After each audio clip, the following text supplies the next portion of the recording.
ಎಲ್ಲರಿಗೂ ನಮಸ್ತೆ. Welcome back to YL tutorial. ನೀವಿನ್ನೂ ನನ್ನ ಚಾನೆಲ್ಗೆ ಸಬ್ಸ್ಕ್ರೈಬ್ ಆಗಿಲ್ಲ ಅಂದ್ರೆ ಈಗಲೇ ಸಬ್ಸ್ಕ್ರೈಬ್ ಮಾಡ್ಕೊಳ್ಳಿ. ಇವತ್ತಿನ ಈ ವಿಡಿಯೋದಲ್ಲಿ ಸೆಕೆಂಡ್ ಸೆಮ್ BCA ಕನ್ನಡ ಸಬ್ಜೆಕ್ಟ್ನಲ್ಲಿ ಶ್ಯಾಮಲಾ ಬೆಳಗಾಂತ್ಕರ್ ಅವರು ಬರೆದಿರುವ ನನ್ನನ್ನು ನೋಡಲಿಕ್ಕೆ ಬಂದಾಗ ಲೇಖನವನ್ನು ಸರಳವಾಗಿ ತಿಳಿಸ್ಕೊಡ್ತೀನಿ. ಈ ಕಥೆಯ ಪ್ರವೇಶಿಕೆಯಲ್ಲಿ ವಯೋಸಹಜ ಭಾವನೆಗಳು ಮತ್ತು ಸಂಪ್ರದಾಯಬದ್ಧ ಸಮಾಜದ ನಿರ್ಬಂಧಗಳನ್ನು ಸೂಕ್ಷ್ಮವಾಗಿ ಪರಿಚಯಿಸಲಾಗಿದೆ. ಯುವತಿ ತನ್ನ ಮನದ ಆಸೆಗಳು, ಭಾವನೆಗಳನ್ನು ನೇರವಾಗಿ ಹೇಳಿಕೊಳ್ಳಲು ಸಾಧ್ಯವಾಗದ ಪರಿಸ್ಥಿತಿಯಲ್ಲಿ ಅವನ್ನು ಮನಸ್ಸಿನೊಳಗೆ ಕಾದಿರಿಸಿಕೊಂಡು ಸರಿಯಾದ ಸಮಯದಲ್ಲಿ ತನ್ನ ಪತಿಗೆ ತಿಳಿಸುವ ರೀತಿಯನ್ನು ಲೇಖಕಿ ಸುಂದರವಾಗಿ ಚಿತ್ರಿಸಿದ್ದಾರೆ. ಈ ಕಥೆಯಲ್ಲಿ ಹಾಸ್ಯ ಒಂದು ಮುಖ್ಯ ಅಂಶವಾಗಿದೆ. ಲೇಖಕಿ ನವಿರಾದ ಸೌಮ್ಯ ಹಾಸ್ಯದ ಮೂಲಕ ಆ ಕಾಲದ ಸಮಾಜದ ಆಚರಣೆಗಳು, ಸಂಸ್ಕೃತಿ ಮತ್ತು ಕುಟುಂಬ ವ್ಯವಸ್ಥೆಯಲ್ಲಿರುವ ಗೊಂದಲಗಳನ್ನು ತೋರಿಸುತ್ತಾರೆ. ನನ್ನನ್ನು ನೋಡಲಿಕ್ಕೆ ಬಂದಾಗ ಎಂಬ ಸಂದರ್ಭದ ಮೂಲಕ ಮದುವೆ ಪದ್ಧತಿಗಳಲ್ಲಿದ್ದ ಅಸೌಕರ್ಯಗಳು ಮತ್ತು ನಾಚಿಕೆ ಪಡುವ ಮನೋಭಾವಗಳನ್ನು ಹಾಸ್ಯಮಯವಾಗಿ ವ್ಯಕ್ತಪಡಿಸಲಾಗಿದೆ. ಒಟ್ಟಿನಲ್ಲಿ ಈ ಪ್ರವೇಶಿಕೆ ಕಥೆಯ ಭಾವನೆ, ಹಾಸ್ಯ ಮತ್ತು ಸಾಮಾಜಿಕ ಹಿನ್ನೆಲೆಯನ್ನು ಪರಿಚಯಿಸಿ ಓದುಗರಿಗೆ ಮುಂದಿನ ಕಥೆಯ ಆಸಕ್ತಿಯನ್ನು ಹುಟ್ಟಿಸುವಂತೆ ರೂಪುಗೊಂಡಿದೆ. ಶ್ಯಾಮಲಾ ಬೆಳಗಾಂತ್ಕರ್ ಅವರ ಈ ಕಥೆಯ ಈ ಭಾಗದಲ್ಲಿ ನಾಯಕಿ ತನ್ನನ್ನು ನೋಡಲು ವರಪಕ್ಷದವರು ಬರುತ್ತಾರೆ ಎಂಬ ಸಂದರ್ಭವನ್ನು ಹಾಸ್ಯಮಯವಾಗಿ ನೆನಪಿಸಿಕೊಳ್ಳುತ್ತಾಳೆ. ಆರಂಭದಲ್ಲೇ ಅವಳು ತಾನು ದೊಡ್ಡ ಬರಹಗಾರ್ತಿ ಅಲ್ಲ ಎಂದು ಹೇಳಿಕೊಂಡು ಸರಳವಾಗಿ ಒಂದು ನಗೆಮಾತಿನ ಘಟನೆ ಹೇಳಲು ಮುಂದಾಗುತ್ತಾಳೆ. ನನ್ನನ್ನು ನೋಡಲು ಬಂದಾಗ ಎಂದರೆ ಸಾಮಾನ್ಯವಾಗಿ ಹುಡುಗಿಯು ಅಲಂಕಾರ ಮಾಡಿಕೊಂಡು ಜರತಾರಿಯ ಉಡುಗೆ ತೊಟ್ಟು ಒಡವೆಗಳನ್ನು ಧರಿಸಿ ಕುಳಿತುಕೊಳ್ಳುವ ದೃಶ್ಯವನ್ನು ಜನರು ಊಹಿಸುತ್ತಾರೆ ಎಂದು ಹೇಳಿ ಅದನ್ನು ತಾನು ತಿರಸ್ಕರಿಸುತ್ತಾಳೆ. ನಾಯಕಿಯ ಮನೆ ಬಡತನದಲ್ಲಿದ್ದು ಅಲ್ಲಿ ಯಾವುದೇ ಸಿಂಗಾರ ಅಥವಾ ಆರ್ಭಟದ ಸಿದ್ಧತೆಗಳಿಲ್ಲ.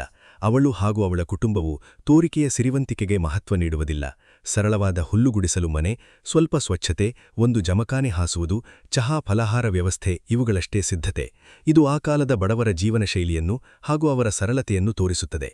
ವರಪಕ್ಷದವರು ಮಧ್ಯಾಹ್ನಕ್ಕೆ ಬರುತ್ತೇವೆ ಎಂದು ಹೇಳಿ ತಡವಾಗುವುದರಿಂದ ಮನೆಯವರಲ್ಲಿ ಆತಂಕ ಮತ್ತು ನಿರೀಕ್ಷೆ ಹೆಚ್ಚಾಗುತ್ತದೆ. ತಾಯಿ ಕಾತರದಿಂದ ಹೊರಗೆ ನೋಡುತ್ತಿರುತ್ತಾರೆ. ನಾಯಕಿ ಕೂಡ ಒಳಗೊಳಗೆ ಕಾತರಳಾಗುತ್ತಾಳೆ. ಆದರೆ ಅದನ್ನು ಹೊರಗೆ ತೋರಿಸದೆ ಸ್ವಲ್ಪ ಸಿಟ್ಟಿನಿಂದ ಪ್ರತಿಕ್ರಿಯಿಸುತ್ತಾಳೆ. ಬರುವವರಾದರೆ ಬರುತ್ತಾರೆ, ಇಲ್ಲದಿದ್ದರೆ ಬಿಡುತ್ತಾರೆ ಎಂಬಂತೆ ಮಾತಾಡುತ್ತಾ ತನ್ನ ಒಳಗಿನ ಆತಂಕವನ್ನು ಮರೆಮಾಡಲು ಯತ್ನಿಸುತ್ತಾಳೆ. ಶ್ಯಾಮಲಾ ಬೆಳಗಾಂತ್ಕರ್ ಅವರ ಈ ಕಥೆಯ ಈ ಭಾಗದಲ್ಲಿ ನಾಯಕಿಯ ಮನಸ್ಥಿತಿಯನ್ನು ಪ್ರಕೃತಿಯ ಮೂಲಕ ಸುಂದರವಾಗಿ ಚಿತ್ರಿಸಲಾಗಿದೆ. ವರಪಕ್ಷದವರು ಬರದೆ ತಡವಾಗುವುದರಿಂದ ಅವಳೊಳಗೆ ಆತಂಕ, ನಿರಾಶೆ ಮತ್ತು ಕಾತರತೆ ಹೆಚ್ಚಾಗುತ್ತವೆ. ಹೊರಗಿನ ಸುರಿಮಳೆ, ಕತ್ತಲೆ ಮತ್ತು ಮಿಂಚುಗುಡುಗು ಎಲ್ಲ ಅವಳ ಮನದ ಅಶಾಂತಿಯನ್ನು ಪ್ರತಿಬಿಂಬಿಸುತ್ತವೆ.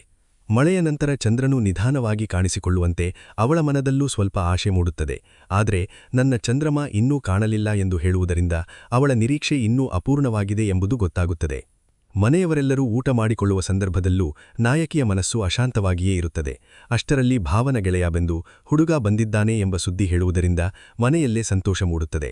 ಆದರೆ ಹುಡುಗನು ಪ್ರಯಾಣದ ದಣಿವು ಮತ್ತು ಮಳೆಯ ಕಾರಣದಿಂದ ಆ ದಿನವೇ ನೋಡಲು ಬರದಿದ್ದು ಮರುದಿನ ಬೆಳಿಗ್ಗೆ ನೋಡಲು ಬರುತ್ತೇನೆ ಎಂದು ಹೇಳುತ್ತಾನೆ. ಇದರಿಂದ ನಾಯಕಿಯ ಅಕ್ಕ ಉತ್ಸಾಹಗೊಂಡು ನಾಳೆ ನೋಡಬಹುದು, ಆದರೆ ನಾವು ಈಗಲೇ ನೋಡಬೇಕು ಎಂದು ಹೇಳಿ ಅವರನ್ನು ಕರೆಸಿಕೊಳ್ಳುತ್ತಾಳೆ. ರಾತ್ರಿ ಸಮಯದಲ್ಲೇ ಹೆಚ್ಚಾಗಿ ದೀಪಗಳನ್ನು ಹಚ್ಚಿ ಬೆಳಕು ಹೆಚ್ಚು ಮಾಡಿ ಹುಡುಗನಿಗೆ ಆರಾಮವಾಗುವಂತೆ ವ್ಯವಸ್ಥೆ ಮಾಡುತ್ತಾರೆ. ಈ ದೃಶ್ಯದಲ್ಲಿ ಸ್ವಲ್ಪ ನವಿರಾದ ಹಾಸ್ಯ ಇದೆ. ಹುಡುಗ ಕತ್ತಲಿಗೆ ಹೆದರುತ್ತಾನೆ ಎಂಬಂತೆ ಹೆಚ್ಚು ದೀಪ ಹಚ್ಚುವುದು ನಾಯಕಿಗೆ ನಗುವನ್ನು ಉಂಟುಮಾಡುತ್ತದೆ. ಫಲಹಾರ ಕೊಟ್ಟ ನಂತರ ಹುಡುಗ, ಭಾವ ಮತ್ತು ಗೆಳೆಯ ಸಿನಿಮೆಗೆ ಹೋಗುತ್ತಾರೆ. ಆಶ್ಚರ್ಯವೆಂದರೆ ಈ ಎಲ್ಲದಲ್ಲಿ ನಾಯಕಿಯನ್ನು ಯಾರೂ ಕೇಳುವುದಿಲ್ಲ. ನಂತರ ಭಾವ ಒಬ್ಬರೇ ಮನೆಗೆ ಬಂದು ಹುಡುಗನು ತನ್ನ ಗೆಳೆಯನ ಮನೆಯಲ್ಲಿ ಉಳಿದಿದ್ದಾನೆ ಎಂದು ತಿಳಿಸುತ್ತಾನೆ. ಶ್ಯಾಮಲಾ ಬೆಳಗಾಂತ್ಕರ್ ಅವರು ಈ ಭಾಗದಲ್ಲಿ ನಾಯಕಿಯ ಮನಸ್ಥಿತಿ, ಸಂಸ್ಕೃತಿ ಹಾಗೂ ಹಾಸ್ಯವನ್ನು ತುಂಬಾ ನವಿರಾಗಿ ಚಿತ್ರಿಸುತ್ತಾರೆ. ಮರುದಿನ ಬೆಳಿಗ್ಗೆ ಎಲ್ಲರೂ ಬೇಗನೆ ಎದ್ದು ಮನೆ ಸ್ವಚ್ಛಗೊಳಿಸುವುದು, ಸಿದ್ಧತೆ ಮಾಡಿಕೊಳ್ಳುವುದು ಎಲ್ಲವೂ ಮದುವೆ ನೋಡುವ ಸಂಪ್ರದಾಯದ ಒಂದು ಪ್ರಮುಖ ಅಂಗವೆಂದು ತೋರಿಸಲಾಗಿದೆ. ನಾಯಕಿ ಅಕ್ಕನ ಒತ್ತಾಯಕ್ಕೆ ತಕ್ಕಂತೆ ಸಾರಸ್ವತ ಫ್ಯಾಷನ್ನಲ್ಲಿ ಸಿಂಗಾರಗೊಂಡು ಸರಳವಾದ ಆದರೆ ಸೊಗಸಾದ ಉಡುಪಿನಲ್ಲಿ ಕಾಣಿಸಿಕೊಳ್ಳುತ್ತಾಳೆ. ಅವಳು ತಾನು ನಾಗವೇಣಿಯಂತೆ ಕಾಣಿಸುತ್ತೇನೆ ಎಂದು ಹೇಳುವುದು ತನ್ನ ಒಳಗಿನ ಸ್ವಲ್ಪ ಆತ್ಮಗೌರವ ಮತ್ತು ಹಾಸ್ಯಭಾವವನ್ನು ತೋರಿಸುತ್ತದೆ. ವರಪಕ್ಷದವರು ಬಂದಾಗ ನಾಯಕಿಯ ಉತ್ಸಾಹ ಕ್ಷಣಾರ್ಧದಲ್ಲಿ ನಾಚಿಕೆ ಮತ್ತು ಗಾಬರಿಯಾಗುತ್ತದೆ. ಅವಳ ಹೃದಯ ಬಡಿತ ಹೆಚ್ಚುವುದು, ಬೆವರು ಬರುವುದು ಎಲ್ಲ ಆಕೆಯ ಮನದ ನೈಸರ್ಗಿಕ ಭಾವನೆಗಳನ್ನು ಪ್ರತಿಬಿಂಬಿಸುತ್ತವೆ. ಅವಳು ಮಧ್ಯಮಧ್ಯದಲ್ಲಿ ಓರೆನೋಟದಿಂದ ಹುಡುಗನನ್ನು ನೋಡುವುದು ಆ ಕಾಲದ ಹುಡುಗಿಯರ ಲಜ್ಜೆ ಮತ್ತು ಸಂಕೋಚವನ್ನು ಚೆನ್ನಾಗಿ ತೋರಿಸುತ್ತದೆ. ನಂತರ ಅವಳಿಗೆ ಓದುವ ಪರೀಕ್ಷೆ ಮಾಡುತ್ತಾರೆ. ಕನ್ನಡ, ಮರಾಠಿ ಹಾಗೂ ಇಂಗ್ಲಿಷ್ ಎಲ್ಲವೂ ಅವಳ ವಿದ್ಯಾಭ್ಯಾಸ ಮತ್ತು ಪ್ರತಿಭೆಯನ್ನು ಪರೀಕ್ಷಿಸುವ ಒಂದು ವಿಧಾನ. ವಿಶೇಷವಾಗಿ ಇಂಗ್ಲಿಷ್ನಲ್ಲಿ ದ ಮರ್ಚೆಂಟ್ ಆಫ್ ವೆನಿಸ್ನ ಭಾಗ ಓದಿಸುವುದು ಆ ಕಾಲದ ವಿದ್ಯಾಭ್ಯಾಸಕ್ಕೆ ನೀಡಿದ ಮಹತ್ವವನ್ನು ಸೂಚಿಸುತ್ತದೆ. ಅದಾದ ನಂತರ ಹಾಡು, ಅಡಿಗೆ ಮುಂತಾದ ಪರೀಕ್ಷೆಗಳ ಮೂಲಕ ಅವಳ ಬಹುಮುಖ ಕೌಶಲವನ್ನು ಪರಿಶೀಲಿಸಲಾಗುತ್ತದೆ. ಅವಳು ಎಲ್ಲಾ ಪರೀಕ್ಷೆಗಳಲ್ಲೂ ಉತ್ತೀರ್ಣಲಾಗುವುದು ಅವಳ ಸಾಮರ್ಥ್ಯವನ್ನು ತೋರಿಸುತ್ತದೆ. ಇದರಲ್ಲಿ ಹಾಸ್ಯವೂ ಅಡಗಿದೆ. ನೀರು ಹರುವ ಪರೀಕ್ಷೆ ಅಥವಾ ಕ್ಯಾರಂ ಬೋರ್ಡ್ ಪರೀಕ್ಷೆ ಎಂಬ ಮಾತುಗಳಿಂದ ಸಂಭಾಷಣೆ ಹಾಸ್ಯಮಯವಾಗುತ್ತದೆ. ಇದು ಮದುವೆ ನೋಡುವ ಸಂಪ್ರದಾಯದ ಕೆಲವೊಂದು ವಿಚಿತ್ರ ಅಂಶಗಳನ್ನು ಸಣ್ಣ ನಗೆ ಮೂಲಕ ತೋರಿಸುತ್ತದೆ. ಮುಂದೆ ಭಾವ ಮತ್ತು ವರ ಇಬ್ಬರೂ ಮೇಲ್ಮಹಡಿಗೆ ಹೋಗುವ ಮಾತಾಡುವ ಸಂದರ್ಭ ಬರುತ್ತದೆ. ನಾಯಕಿಗೆ ಕುತೂಹಲ ಹೆಚ್ಚಾಗುತ್ತದೆ. ಅವರು ತನ್ನ ಬಗ್ಗೆ ಮಾತನಾಡುತ್ತಿದ್ದಾರೆ ಎಂಬ ಅನುಮಾನದಿಂದ ಕಿವಿಗೊಟ್ಟು ಕೇಳುತ್ತಾಳೆ. ಇಲ್ಲಿ ಕಥೆಯ ಹಾಸ್ಯ ಗಟ್ಟಿಯಾಗುತ್ತದೆ. ವರ, ನಿನ್ನೆ ನೋಡಿದಾಗ ಬಲಗಣ್ಣು ಕುರುಡಾಗಿ ಕಂಡಿತು ಎಂದು ಹೇಳುವುದನ್ನು ಕೇಳಿ ನಾಯಕಿ ಬೆಚ್ಚಿಬೀಳುತ್ತಾಳೆ. ತನ್ನ ಕಣ್ಣುಗಳನ್ನು ಹೊಗಳಿಕೊಂಡಿದ್ದ ಅವಳಿಗೆ ಇದು ದೊಡ್ಡ ಆಘಾತವಾಗುತ್ತದೆ. ಭಾವನು ಅದನ್ನು ಸಮಾಧಾನಪಡಿಸುವ ರೀತಿಯಲ್ಲಿ ಮಾತನಾಡಿದರೂ ನಾಯಕಿಗೆ ಅದು ತನ್ನ ಮೇಲೆ ಟೀಕೆ ಮಾಡಿದಂತೆ ಭಾಸವಾಗುತ್ತದೆ. ಈ ಘಟನೆಯಲ್ಲಿ ಲೇಖಕಿ ಮಾನವ ಮನಸ್ಸಿನ ಸೂಕ್ಷ್ಮತೆಗಳನ್ನು ತುಂಬಾ ಚೆನ್ನಾಗಿ ತೋರಿಸುತ್ತಾರೆ. ಸಣ್ಣ ಮಾತು ಕೂಡ ಹೇಗೆ ತಪ್ಪಾಗಿ ಅರ್ಥವಾಗಬಹುದು, ಹೇಗೆ ಆತ್ಮಗೌರವಕ್ಕೆ ಧಕ್ಕೆ ತರುತ್ತದೆ ಎಂಬುದನ್ನು ಹಾಸ್ಯಮಯವಾಗಿ ಚಿತ್ರಿಸಿದ್ದಾರೆ. ಒಟ್ಟಿನಲ್ಲಿ ಈ ಭಾಗವು ನಾಯಕಿಯ ನಾಚಿಕೆ, ಉತ್ಸಾಹ, ಭಯ, ಕುತೂಹಲ ಎಲ್ಲಾ ಭಾವನೆಗಳನ್ನು ನವಿರಾದ ಹಾಸ್ಯದಲ್ಲಿ ಮಿಶ್ರಣಗೊಳಿಸಿ ಮದುವೆ ಪದ್ಧತಿಯ ಸಾಂಸ್ಕೃತಿಕ ಚಿತ್ರಣವನ್ನು ಜೀವಂತವಾಗಿ ನೀಡುತ್ತದೆ. ಶ್ಯಾಮಲಾ ಬೆಳಗಾಂತ್ಕರ್ ಅವರು ಈ ಭಾಗದಲ್ಲಿ ನವಿರಾದ ಹಾಸ್ಯವನ್ನು ಇನ್ನಷ್ಟು ಗಾಢಗೊಳಿಸುತ್ತಾ ನಾಯಕಿಯ ಮನಸ್ಸಿನ ಒಳಗಿನ ಪ್ರತಿಕ್ರಿಯೆಗಳನ್ನು ಅತ್ಯಂತ ಜೀವಂತವಾಗಿ ಚಿತ್ರಿಸುತ್ತಾರೆ. ಮೇಲ್ಮಹಡಿಯಲ್ಲಿ ನಡೆದ ಸಂಭಾಷಣೆಯನ್ನು ನಾಯಕಿ ಕಿವಿಗೊಟ್ಟು ಕೇಳುವಾಗ ವರ ತನ್ನ ಬಗ್ಗೆ ಹೇಳುವ ಪ್ರತಿಯೊಂದು ಮಾತನ್ನು ಅವಳು ತಪ್ಪಾಗಿ ಅರ್ಥೈಸಿಕೊಳ್ಳುತ್ತಾಳೆ. ಕಣ್ಣು ಕುರುಡಿ, ಕುಂಟಿ, ಕೂದಲು ದಪ್ಪ, ಧ್ವನಿ ಕರ್ಕಶ, ವಯಸ್ಸು ಹೆಚ್ಚು ಎಂಬ ಮಾತುಗಳನ್ನು ಕೇಳಿ ಅವಳೊಳಗೆ ಕೋಪ, ಅಸಹನೆ ಮತ್ತು ಆತ್ಮಗೌರವಕ್ಕೆ ಧಕ್ಕೆ ಉಂಟಾಗುತ್ತದೆ. ವಾಸ್ತವವಾಗಿ ಅವನು ಸಾಮಾನ್ಯವಾಗಿ ವಿಶ್ಲೇಷಣೆ ಮಾಡುತ್ತಿದ್ದರೂ ನಾಯಕಿ ಅದನ್ನು ವೈಯಕ್ತಿಕ ಅವಮಾನವೆಂದು ಭಾವಿಸುತ್ತಾಳೆ. ಇದರಿಂದ ಮಾನವ ಮನಸ್ಸಿನ ಸಂವೇದನಾಶೀಲತೆ ಮತ್ತು ತ್ವರಿತ ನಿರ್ಣಯಗಳ ಸ್ವಭಾವವನ್ನು ಲೇಖಕಿ ಹಾಸ್ಯಮಯವಾಗಿ ತೋರಿಸುತ್ತಾರೆ. ನಾಯಕಿಯ ಒಳಗಿನ ಪ್ರತಿಕ್ರಿಯೆಗಳು ಬಹಳ ತೀವ್ರವಾಗಿವೆ. ತಾನು ಸುಂದರಳಾಗಿದ್ದೇನೆ, ತನ್ನ ಕಂಡು, ಕೂದಲು, ಧ್ವನಿ ಎಲ್ಲ ಉತ್ತಮ ಎಂದು ಅವಳು ನಂಬಿದ್ದಾಳೆ. ಆದರೆ ವರನ ಮಾತುಗಳು ಆ ನಂಬಿಕೆಗೆ ವಿರುದ್ಧವಾಗಿರುವುದರಿಂದ ಅವಳನ್ನೇ ಹುಚ್ಚು ಎಂದುಕೊಳ್ಳುತ್ತಾಳೆ. ಇಲ್ಲಿ ಲೇಖಕಿ ಸಣ್ಣ ವಿಷಯವನ್ನೇ ದೊಡ್ಡದಾಗಿ ಕಲ್ಪಿಸಿಕೊಂಡು ತಾನು ಬೇಸರಪಡುವ ಮನೋಭಾವವನ್ನು ಸೂಕ್ಷ್ಮವಾಗಿ ಚಿತ್ರಿಸಿದ್ದಾರೆ. ವಿಶೇಷವಾಗಿ ಪಂಢರಪುರದ ಹುಡುಗಿಯ ಬಗ್ಗೆ ಅವನು ಹೇಳಿದ ಮಾತು ನಾಯಕಿಗೆ ಮತ್ತಷ್ಟು ಗೊಂದಲವನ್ನು ಉಂಟುಮಾಡುತ್ತದೆ. ಅವನು ಯಾರನ್ನೋ ಇಷ್ಟಪಟ್ಟಿದ್ದರೆ ತನ್ನನ್ನು ಏಕೆ ನೋಡಲು ಬಂದನು ಎಂಬ ಪ್ರಶ್ನೆ ಅವಳ ಮನಸ್ಸನ್ನು ಕಾಡುತ್ತದೆ. ಈ ಭಾಗದ ಮುಖ್ಯ ವಿಶೇಷವೆಂದರೆ ಅಂತರಂಗ ಸಂಭಾಷಣೆ, ಅಂದ್ರೆ ಇನ್ನರ್ ಮೋನಲಾಗ್. ನಾಯಕಿ ಕೇಳಿದ ಪ್ರತಿಯೊಂದು ಮಾತಿನ ಮೇಲೆ ತನ್ನೊಳಗೆ ತಕ್ಷಣ ಪ್ರತಿಕ್ರಿಯಿಸುತ್ತಾಳೆ. ಇದು ಕಥೆಗೆ ಹಾಸ್ಯ ಮತ್ತು ಜೀವಂತಿಕೆ ನೀಡುತ್ತದೆ. ಓದುಗರಿಗೆ ನಾಯಕಿಯ ಭಾವನೆಗಳು ನೇರವಾಗಿ ತಲುಪುತ್ತವೆ. ನಂತರ ಕಥೆಯಲ್ಲಿ ತಿರುವು ಬರುತ್ತದೆ. ವರ ಮನೆಗೆ ಹೋಗಿ ಮತ್ತೆ ಹಿಂದಿರುಗಿ ಬರುತ್ತಾನೆ. ಈ ಬಾರಿ ನಾಯಕಿಯ ಭಾವ ಅವಳಿಂದಲೇ ಚಹಾ ಕುಡಿಸುವಂತೆ, ಕೆಲಸಗಳನ್ನು ಮಾಡಿಸುವಂತೆ ಮಾಡುತ್ತಾರೆ.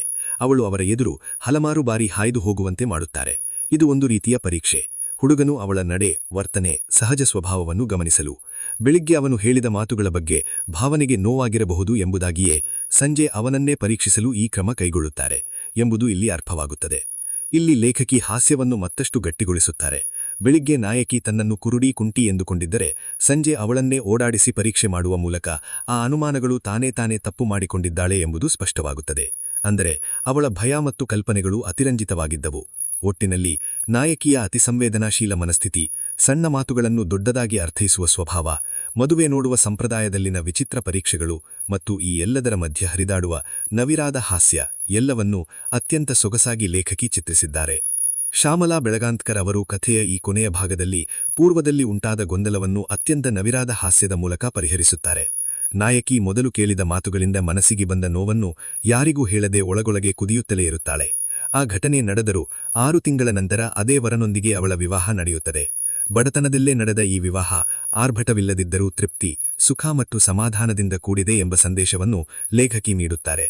ಮದುವೆಯ ನಂತರ ನಾಯಕಿ ತನ್ನ ಗಂಡನ ಪ್ರೀತಿಯಲ್ಲಿ ಸಂತೋಷವಾಗಿದ್ದರೂ ಕುರುಡಿ, ಕುಂಟಿ ಎಂದು ಅವನಿಂದ ಕೇಳಿದ ಮಾತು ಅವಳ ಮನಸ್ಸಿನಲ್ಲಿ ಉಳಿದ ಗಾಯದಂತೆ ಕಾಡುತ್ತಲೇ ಇರುತ್ತದೆ. ಈ ಮನದ ಕಳವಳ ಒಂದು ದಿನ ಸಮುದ್ರ ತೀರದಲ್ಲಿ ಇಬ್ಬರು ಒಂಟಿಯಾಗಿ ಕುಳಿತಿರುವಾಗ ಹೊರಬರುತ್ತದೆ.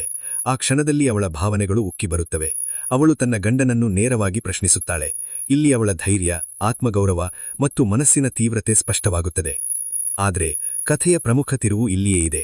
ಗಂಡ ಆ ಮಾತುಗಳನ್ನು ತಾನು ಹೇಳಿಲ್ಲವೆಂದು ಮೊದಲು ನಿರಾಕರಿಸಿದರೂ ನಂತರ ಅವನು ನಗುತ್ತಾ ನಿಜವಾದ ಅರ್ಥವನ್ನು ಹೇಳುತ್ತಾನೆ.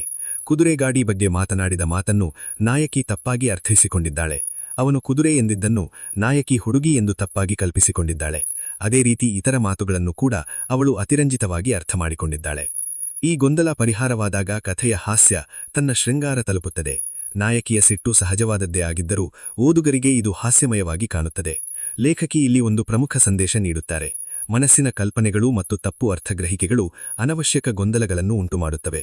ಒಟ್ಟಿನಲ್ಲಿ ನಾಯಕಿಯ ಒಳಗಿನ ನೋವು ಮತ್ತು ಆತ್ಮಗೌರವ, ದಾಂಪತ್ಯ ಜೀವನದ ನವಿರಾದ ಕ್ಷಣಗಳು, ತಪ್ಪು ಅರ್ಥದಿಂದ ಉಂಟಾದ ಹಾಸ್ಯ ಮತ್ತು ಕೊನೆಯಲ್ಲಿ ಗೊಂದಲದ ಪರಿಹಾರ ಎಲ್ಲವೂ ಸಮನ್ವಯಗೊಂಡು ಕಥೆಗೆ ಒಂದು ಸುಂದರ ಅಂತ್ಯ ನೀಡುತ್ತವೆ. ಈ ಕಥೆಯ ಸಾರಾಂಶ: ಸಣ್ಣ ತಪ್ಪು ಅರ್ಥಗ್ರಹಿಕೆಯೂ ದೊಡ್ಡ ಗೊಂದಲಕ್ಕೆ ಕಾರಣವಾಗಬಹುದು, ಆದರೆ ಪ್ರೀತಿ ಮತ್ತು ನಗು ಅದನ್ನು ಸುಲಭವಾಗಿ ನಿವಾರಿಸಬಹುದು.